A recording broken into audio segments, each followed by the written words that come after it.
मित्रों नमस्कार। Parameter of law के इस चैनल में मैं आपका मित्र रिटायर्ड जज अशोक शर्मा आपका हार्टली वेलकम करता हूं। नो योर लीगल राइट में आपको कुछ बच्चों ने ये मुझसे पूछा है कि ए और बी मिलकर किसी सी नाम के व्यक्ति की अगर हत्या कर देते हैं तो वो कौन सा ऑफेंस होगा।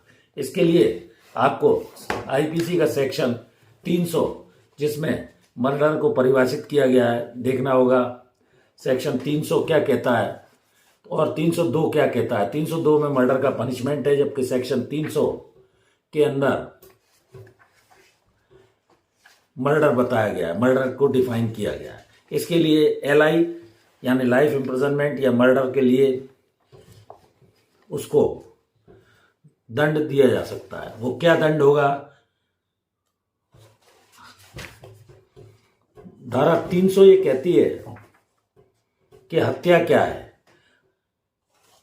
कुछ अपवादित दशाओं को छोड़कर आपराधिक मानववध हत्या है, culpable homicide amounting to murder है, यदि वह कार्य जिसके द्वारा मृत्यु कारित की गई है मृत्यु कारित करने के आशय से किया गया है। Except in the cases hereinafter provided और excepted culpable homicide in murder if the act by which the death is caused is done with the intention of causing, आशय का होना उसमें जरूरी है। तो ये 300 और 302 जो हत्या के बारे में दिए गए हैं, 302 में उसका पनिशमेंट है। और तो ये मैंने अभी आपको बताया कि ए और बी ने मिलकर मान लीजिए सी की हत्या की है, तो इसमें प्लानिंग था कि नहीं, ये इसको सबसे पहले देखना पड़ेगा कि उनका कौन सामान्य आशय था कि नहीं। इस आशय की पूर्ति के लिए ए और बी ने मिलकर सी की हत्या की। 302 में जैसा मैंने बताया मर्डर को परिभाषित किया और 302 में उसका पनिशमेंट है। नो प्री अरेंजमेंट, अगर उनका कोई प्लान नहीं था तो वो मर्डर के दोषी नहीं माने जाएंगे। जान से उन्होंने अगर कोई इंटेंशन से मारा है तो लाइफ इम्प्रिजनमेंट का पनिशमेंट या डेथ का उनको पनिशमेंट दिया जा सकता है, subject to the confirmation of high court of that state. तो ये धारा 302 ऐसे में लगाई जाती है और उसमें साथ में धारा 34 कॉमन इंटेंशन, सामान्य आशय उनका था कि नहीं, ये देखना पड़ेगा।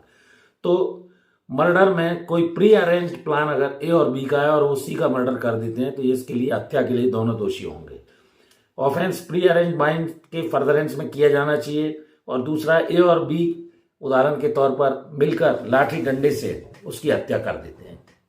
प्रायर इनका इंटेंशन था, प्री अरेंज्ड प्लान था, तो प्रायर कंसेंट और प्री अरेंज्ड प्लान दोनों का प्लान होना चाहिए। सिमिलर इंटेंशन रखते हुए अगर वो ऑफेंस कमिट करते हैं तो उनको कॉमन इंटेंशन के उसमें 302-34 के आरोप लगाए जाकर मर्डर का दोषी पाया जाता है। और मेरिट पे ये डिसाइड होगा, गवाह उसमें होंगे चार्ज लगने के बाद। अगर गवाह उसमें सही बोलते हैं, चाहे वो आई विटनेस हो, कंप्लेंट फरियादी वगैरह के जो भी जिनने रिपोर्ट की है, सबके बयान लिए जाएंगे और एविडेंस से डिसाइड होगा कि वास्तव में उन्होंने कॉमन इंटेंशन के फर्दरेंस में प्री अरेंज्ड प्लान में उसका सी का मर्डर किया है। ऐसी स्थिति में ए और बी ने मिलकर अगर सी का मर्डर किया है तो commit the murder of offence of C A and B, तो उनको दोषी ठहराया जा सकता है। तो मित्रों, ये वीडियो कैसा लगा? मैं छोटे छोटे वीडियोस के माध्यम से आपके कंसेप्ट्स को क्लियर कर रहा हूँ और प्रयास कर रहा हूँ कि आप इसको समझ सकें। तो 302 हत्या के लिए जो दंड दिया गया है, जो कोई हत्या करेगा मृत्यु या आजीवन कारावास से दंडित किया जाएगा और जुर्माने से भी दंडित होगा। तो ऐसी स्थिति में ये 302 के रूप में हत्या के लिए दंडित किए जाएंगे। कॉमन इंटेंशन के लिए 34 में भी दंडित होंगे और इसमें डेथ या एलआई का पनिशमेंट दिया जाएगा। और अगर डेथ का पनिशमेंट कोर्ट ऑफ सेशन के द्वारा दिया जाता है तो ये subject to the confirmation of high court of that state आवश्यक होगा। तो मित्रों, ये वीडियो कैसा लगा? इस चैनल से जुड़े रहिए, जहां अपनी जानकारी को बढ़ाइए। नो योर लीगल कंसेप्ट में रोज आपका साथी कुछ नए नए विषयों को लेकर आपके ज्ञान में विधिक ज्ञान की वृद्धि करने का प्रयास कर रहा हूं। जैसा कहा गया है, नॉलेज इज पावर।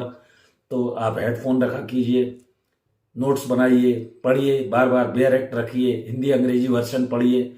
आपका कंसेप्ट लॉ के संबंध में क्लियर होगा और आप सशक्त होंगे, ऐसी मैं आशा करता हूं। Thank you for watching this video. कल फिर मिलते हैं नए वीडियो के साथ। एक और अनुरोध है, मेरी धर्मपत्नी श्रीमती अर्चना शर्मा का यूट्यूब पर एक चैनल, श्रीमती अर्चना शर्मा भी डिजाइनर इंटीरियर है, उसका अर्चनाज आर्ट RT हब के नाम से है। कृपया उस चैनल को भी सब्सक्राइब करें, वीडियोस देखें, अच्छे लगें तो उसे लाइक करें, शेयर करें, मित्रों तक पहुंचाएं।